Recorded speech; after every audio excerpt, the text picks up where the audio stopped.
Indian റെയിൽവേയുടെ അഭിമാനമായ അമൃത് Bharat express കഴിഞ്ഞ വെള്ളിയാഴ്ചയാണ് തിരുവനന്തപുരത്തു നിന്നും ഫ്ളാഗ് ഓഫ് ചെയ്തത്. വളരെ കുറഞ്ഞ ചെലവിൽ അന്താരാഷ്ട്ര നിലവാരമുള്ള ഒരു യാത്ര. ഓറഞ്ച് ഗ്രേ വർണ്ണങ്ങളുള്ള അതിമനോഹരമായ കുഷൻ സീറ്റുകൾ, മൊബൈൽ ചാർജിംഗ് സൗകര്യങ്ങൾ, സ്റ്റേഷൻ അറിയിപ്പുകൾക്കുള്ള ഡിസ്പ്ലേ ഓഡിയോ സംവിധാനങ്ങൾ, സുരക്ഷയ്ക്കായി CCTV ക്യാമറകൾ.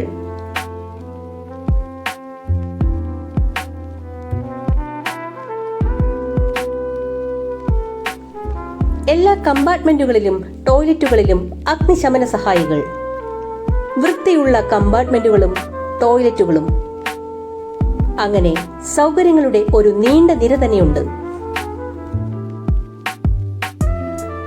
ആദ്യ ദിവസം തന്നെ ആഘോഷപൂർവ്വം മാലയിട്ട് യാത്രയാക്കിയ ട്രെയിനിന്റെ അവസ്ഥ നോക്കൂ.